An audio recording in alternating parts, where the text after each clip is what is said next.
Bom, pessoal, voltando, diante do que foi falado, nós percebemos que a telesaúde ela não é um termo recente. Ela já vem sendo discutida desde a década de 50. Mas na enfermagem, nós só fomos ter o avanço realmente em 2022, como já já eu vou estar mostrando a resolução. Porém, isso foi devido que aqui no Brasil ainda ter sido criado portarias, o termo ainda não era tão discutido, as pessoas não sabiam nem por onde que ia, nem como funcionava, né? Então, isso foi de forma gradativa. A pandemia trouxe prejuízos, mas também trouxe muitos benefícios. Então, como que a enfermagem se posicionou em relação à telemedicina? Vamos descobrir. A resolução COFEN número 696/2022, ela foi alterada, certo? Tanto pela 707 de 2022 como pela 713 de 2023. Mas essas alterações, pessoal, elas foram apenas algumas partes, certo? De alguns artigos ali que estava mais vinculado ali na questão de proteção de dados, a questão do acompanhamento mesmo do paciente, e também na questão de o enfermeiro ele precisar de ter um registro ativo, ou seja, se você quer trabalhar com teleenfermagem, você precisa ter o seu Corém ativo, independente de qual estado. Você pode morar no Rio de Janeiro e ter seu Corém do Rio de Janeiro, certo? E atender por teleenfermagem por todo o território nacional. O que eu preciso que vocês entendam é isso, que muitas das vezes o enfermeiro ele tem essa dúvida, ou o estudante de enfermagem. Ah, então, Dani, eu posso prescrever determinados medicamentos ali para o meu paciente, montar um plano terapêutico, solicitar exames para ele pela teleenfermagem e ele, em qualquer lugar do mundo, conseguir utilizar a minha prescrição? Sim. Só que, claro, pessoal, muita cautela. Nesse curso do ambulatório de teleenfermagem, vocês vão aprender exatamente o que que precisa.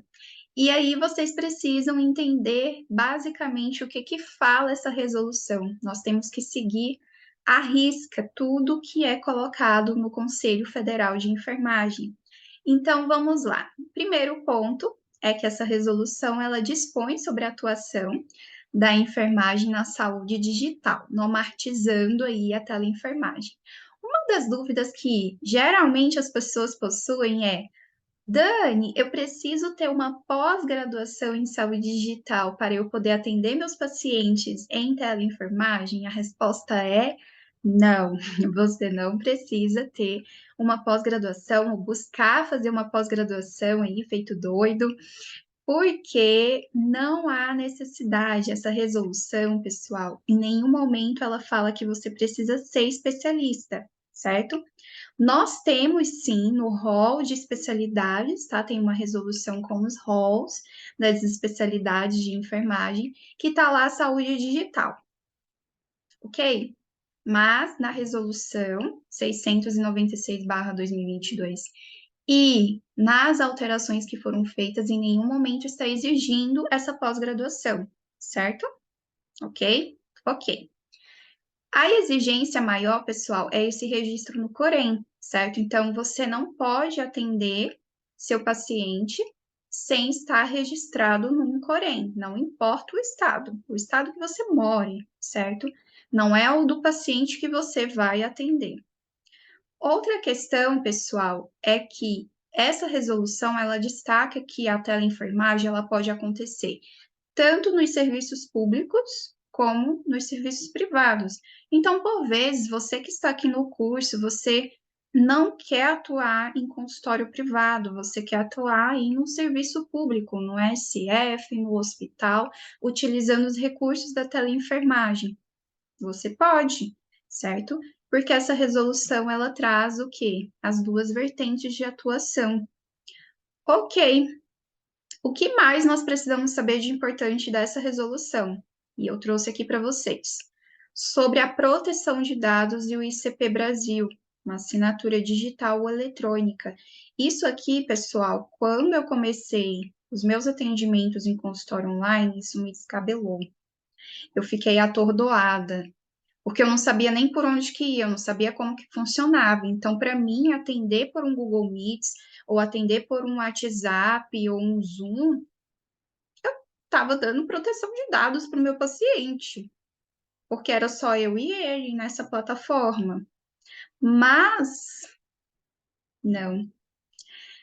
Apesar dos pesares, nós temos que utilizar plataformas ou softwares, tá? Autorizados, que estão conciliados ali com a LGPD, certo?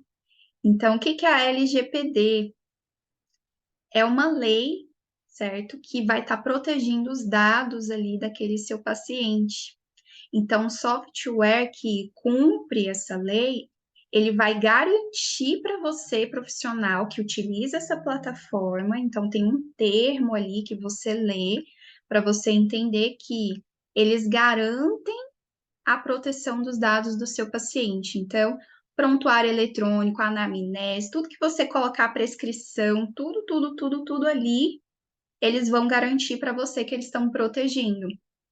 Nenhum hacker vai acessar os dados, certo? Já no Zoom, Google Meets, WhatsApp podem acontecer, certo? De pessoas ali utilizarem esse veículo. Não é uma plataforma segura para você atender seu paciente, porque ela não garante essa proteção, não tem um termo ali que eles garantem a proteção, certo? Eu, por exemplo, estou dando essa aula aqui, se tiver um hacker, alguma coisa, e acessar aqui, enfim, até a plataforma ali do Zoom em si pode sofrer uma instabilidade. Então, eu estou gravando essa aula, às vezes você está gravando a consulta do seu paciente e às vezes, de alguma forma, isso pode ser vazado. E aí, né? Então, a gente precisa ter muita cautela em relação a isso, utilizar plataformas seguras. Então, proteção de dados é importante. Outra questão é que você tem que ter o quê? O consentimento do seu paciente, de que você está realizando uma consulta online por determinada plataforma e que você vai gravar. Então, nas consultas, ele tem que assinar um termo. E esse também era um dos meus desafios, porque pelo Zoom, Google Meets, WhatsApp, cadê o termo? Né? Aí eu tinha que fazer um termo. E eu fiz um termo, pessoal. Só que como eu não tinha assinatura digital ali, eu fazer que nem outra, eu sou abelhuda, eu fazer que não. Habilidades tecnológicas ali é comigo, mas também eu tenho as minhas limitações, né? Então, mesmo sendo abelhuda, tentando ver como que eu iria proporcionar a melhor experiência para o meu paciente, eu tive problemas. E eu percebi que não dava certo. Zoom, Google Meets, eu assisti uma palestra, né, de uma enfermeira e ela me abriu os olhos. Eu estou aqui hoje por conta disso, né, de palestras que eu fiz. Estudei muito para poder proporcionar essa experiência para vocês, essa informação valiosa.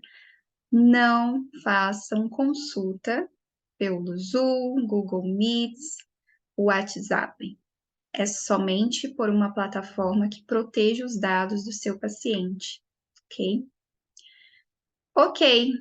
E esse tal de CP Brasil? Vocês devem estar se perguntando, o que é isso? CP Brasil, por onde que vai, por onde que começa? Isso daí, pessoal, é uma assinatura digital ou eletrônica que vocês devem estar possuindo para que as prescrições de enfermagem elas sejam assinadas, garantindo assim a validade em todo o território nacional. Então, seu paciente precisa de um determinado medicamento, você prescreve, e ele pode ir em qualquer farmácia da cidade dele ou de outra cidade, enfim, não importa, e ele vai conseguir sim comprar aquele medicamento com a sua prescrição. Ninguém vai agir de má fé e te denunciar, colocar na justiça ali, por você ter prescrito aquilo estando fora da sua jurisdição. Lembra lá, você tem que estar com um registro ativo do Conselho Regional de Enfermagem, o nosso COREN.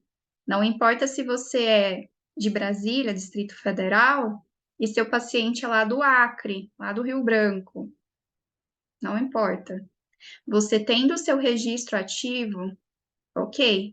Tendo o ICP Brasil, a sua assinatura, ok. Ninguém vai te impedir, certo? Bom, então vamos seguir em frente. Você já utiliza a teleenfermagem em seus atendimentos? Você aí que está assistindo essa aula, você já utiliza? Você já faz a consulta de enfermagem online?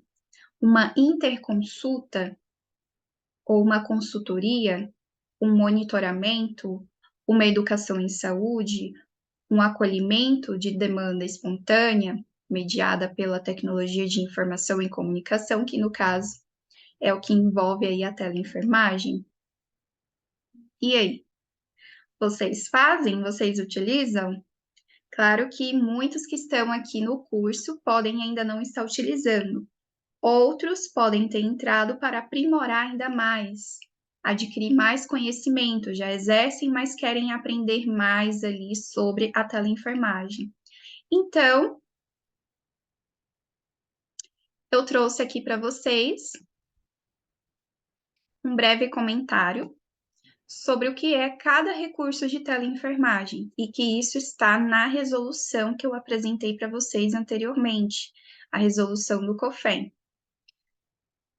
Você sabe oferecer recursos na teleenfermagem? No ambulatório, vocês vão aprender como que vocês podem fazer uma consulta de enfermagem online. E o que é uma interconsulta? Já vou dando os spoilers aqui, mas a gente vai ter um módulo, tá? Especialmente, que vai ser no módulo de boas práticas, para vocês entenderem o que é cada um e quais as ferramentas, né? Que de fato vocês têm que estar utilizando para fazer cada ponto desse, certo? É claro que alguns desses, como o acolhimento da demanda espontânea, ele está vinculado mais aos serviços públicos de saúde. Eu vou começar por ele, geralmente, assim, é o que mais traz dúvidas, né, para nós da enfermagem, essa questão de acolhimento da demanda espontânea. Ela consiste basicamente numa triagem que nós fazemos, é bem similar à classificação de risco quando é feito no âmbito hospitalar. E também no SF é realizado também a classificação de risco, mas é mais comum no âmbito hospitalar. E de certa forma, pessoal, esse acolhimento, ele quer dizer o quê? Você vai fazer uma triagem, como se fosse um primeiro atendimento ali para o paciente, verificar as principais queixas, principais situações clínicas dele, para depois ser encaminhado para o médico em relação ao que o paciente está sentindo, certo? Então, basicamente seria isso. Nós na teleenfermagem fazemos isso, só que, claro, envolve aí como se fosse uma consulta de enfermagem, ok?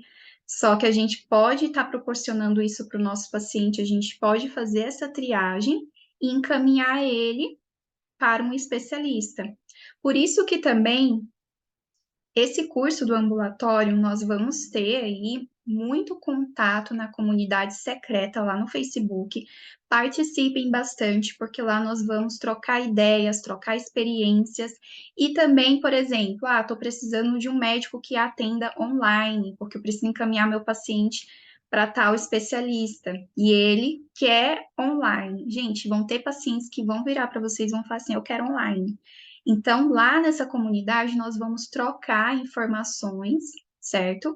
E nós vamos estar auxiliando aí essa questão do network. Quais profissionais a gente pode estar encaminhando? verificando casos clínicos, vocês podem estar colocando os casos dos seus pacientes lá e nós, o conjunto todo do grupo, trabalhar em prol disso, certo? Bom, parei de spoilers aqui. Vamos lá. Esse acolhimento, então, consiste dessa forma. Depois, educação em saúde. Gente, eu tô começando de baixo para cima, tá bom? Educação em saúde, o que que significa? Na tela, enfermagem. Nós, enfermeiros, somos treinados na graduação, literalmente, principalmente nos estágios, a dar palestras, a gente promover essa educação em saúde, a gente ensinar nossos pacientes a fazer determinada coisa, por exemplo, dependendo ali do que a gente quer ensinar, né?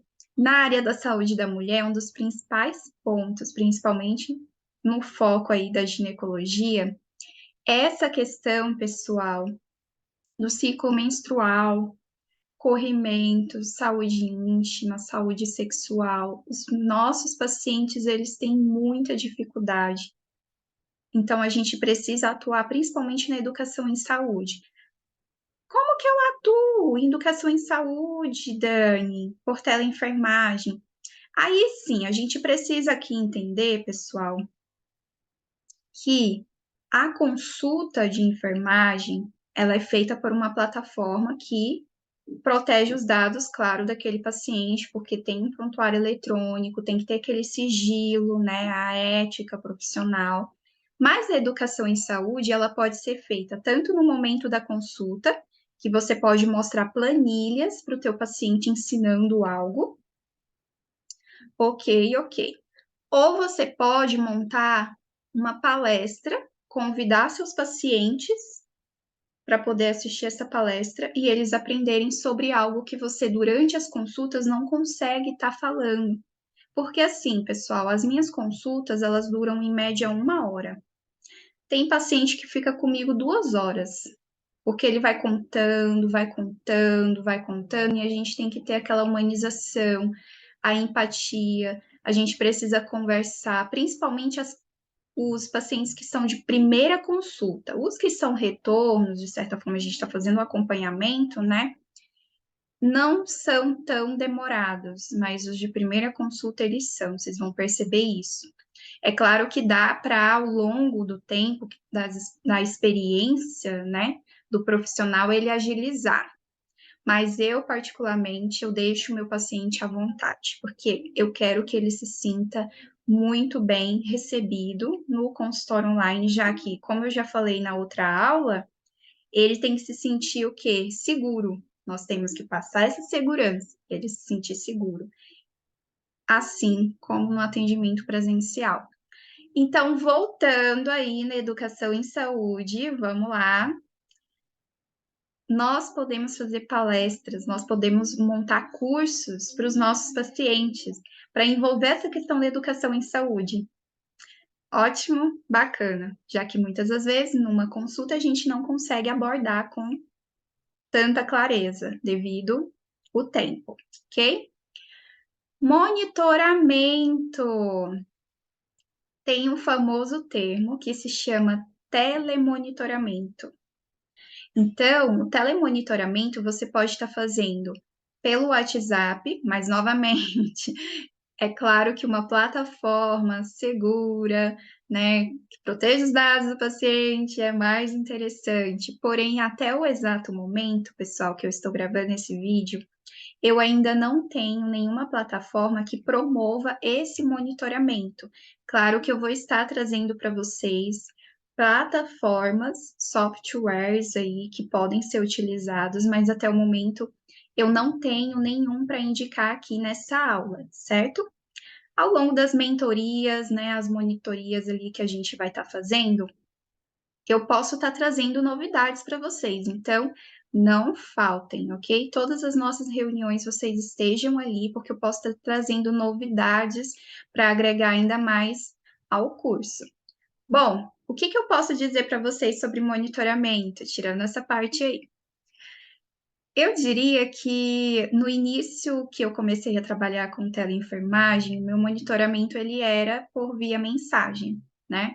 Perguntava ali como que meu paciente estava, se ele tinha comprado os medicamentos. Então, monitoramento é você monitorar seu paciente, verificar se o que você prescreveu, os exames que você solicitou, realmente ele correu atrás para comprar. E se a dietoterapia, o autocuidado que você também montou, né, como plano terapêutico, ele está conseguindo cumprir, ou se ele está tendo alguma dificuldade. Então, é importante você sempre estar conversando com ele, certo? Você pode separar na sua agenda 1 ou 2 dias que você vai estar indo nos seus pacientes, né, de todos que você atendeu na semana passada, e ir perguntando, certo? Para você ter uma noção.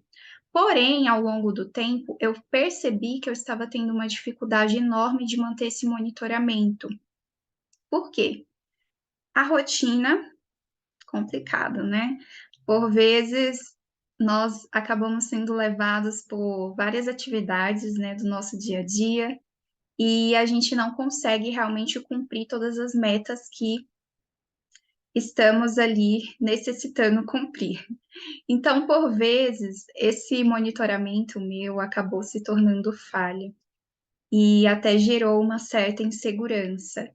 Será que realmente enfermagem para mim? Será que realmente esse negócio vai dar certo? E aí foi quando eu estruturei um telemonitoramento, só que em grupo, para poder eu estar auxiliando os meus pacientes, né, de uma forma mais eficaz. Ai, como assim, Dani? Não estou entendendo o que você está falando. Basicamente, pessoal, o que vocês podem estar fazendo, que eu estou fazendo, né? Vocês podem montar um grupo, certo? Pode ser um grupo no WhatsApp ou no Telegram, em alguma plataforma aí que vocês podem estar montando um grupo com seus pacientes. E você pode estar juntando monitoramento com educação em saúde. Ou seja, você pode toda semana, em um determinado horário, oferecer uma aula, pode-se dizer assim, uma aula em que vai envolver o quê? Pacientes e pessoas ali que não são seus pacientes, mas querem conhecer os seus atendimentos, certo? E aí, com isso, esses dois públicos, o que vai acontecer? Na aula, você vai, vamos supor que você quer explicar sobre ciclo irregular, que foi o que eu fiz, já que os meus pacientes estavam sofrendo muito com essa questão de ciclo irregular. Então, eu decidi dar uma aula de ciclo irregular para eles, e com isso, o que aconteceu? Você consegue entender as dificuldades do seu paciente, porque você pode lançar uma lista do Google Forms para poder ele estar mostrando para você ali os principais pontos de dificuldade que ele possui. Ou se o paciente se sentir à vontade, ele pode estar ao vivo falando: olha, eu estou tendo dificuldade de ir para academia, estou tendo dificuldade de estar mantendo a minha dieta. Enfim, aquele paciente ele vai estar apontando as dificuldades dele, certo? Você já fez a consulta. Ele agora, você tipo já tem o prontuário dele, você já sabe o caso dele. Claro que você por sigilo ético, não precisa estar falando para ninguém, né, durante a aula ali que você está dando, mas ele pode se sentir livre e falar: olha, realmente eu não consigo praticar academia, eu não consigo, assim, assim, assim. Ele vai falar as dificuldades. E você, através da aula, você vai o quê? Criar metas. Enfermeiro, lembra lá, processo de enfermagem. Para fazer um processo de enfermagem, você precisa saber das teorias de enfermagem. Uma das teorias que a gente tem é o quê? O alcance de metas. Então, o que acontece? Nós temos que colocar metas para os nossos pacientes. E a gente utiliza o quê? Naturalmente, o monitoramento. Toda semana você faz esses encontros, esses aulões, né? Só que você lança uma meta, ó. A meta dessa semana é beber 2 litros de água, por exemplo. Então, na próxima aula, você vai perguntar de todo mundo. Claro que você vai saber quem é o seu paciente, você tem que saber. E vai verificar, será que meus pacientes conseguiram atingir a meta? Se eles não aparecerem na aula, a gente já percebe que tá tendo uma falha aí a gente precisa estar conversando no privado, verificando o que aconteceu, se ele teve algum compromisso importante, não pôde comparecer aos aulões. Enfim, pessoal, essa parte de monitoramento e educação em saúde pode estar sendo feita dessa forma. É claro que nos módulos mais à frente vocês vão entender melhor em relação a isso, como que vocês podem estar fazendo, certo? Mas é só um spoiler ali, só para vocês já irem pensando, amadurecendo, e claro que vocês podem ter mais ideias em relação a isso. Ok, consultoria, pessoal. Vocês já devem ter ouvido falar de consultoria de amamentação, né? Existem enfermeiras que fazem uma consultoria de amamentação e isso também é super bem-vindo. E é uma consultoria que muitas das vezes é online, não é nem presencial. Então, às vezes, você tem uma paciente que precisa o quê? De uma orientação. É como se fosse uma mentoria, praticamente, tá? Você vai o quê? Dar orientações ali, um suporte só para aquela paciente, ok? Então, a gente pode estar fazendo essa teleconsultoria, né? Para um nome aí vinculado a teleatendimento, teleconsultoria. A interconsulta é quando, o que eu estava mencionando antes, você atende seu paciente, mas você faz também o que? O encaminhamento para um determinado profissional, só que não é somente você encaminhar para aquele profissional e tchau e benção para o paciente, não. Você vai encaminhar e você vai ficar o quê? Em comunicação com aquele profissional que você encaminhou, para poder saber o quê? Os avanços que o teu paciente está tendo. E claro que pedindo para o seu paciente voltar para você analisar novamente a situação dele. E é isso, pessoal. Nós precisamos, como enfermeiros, nos posicionar. Não é simplesmente atender nosso paciente, tchau. Não. Nós temos que mostrar que com a teleenfermagem é possível nós atendermos, oferecermos encontros para monitoria, né, dos nossos pacientes, uma interconsulta, uma consultoria, enfim, nós proporcionarmos todos os recursos ali que envolve a teleenfermagem. Bom, por fim, pessoal, encerramos essa aula. Aqui estão os meus contatos que vocês podem estar entrando enfim, conversando comigo, adoro conversar, a gente fazendo parcerias. Então, tá aí o meu WhatsApp, o meu Instagram, o e-mail da Impera Saúde. E até a próxima aula. Tchau, tchau para vocês. As dúvidas podem estar fazendo no dia da aula ao vivo, da mentoria, ou vocês podem estar enviando nos comentários abaixo aqui na plataforma, que eu irei responder. Beijinho para vocês. Até a próxima.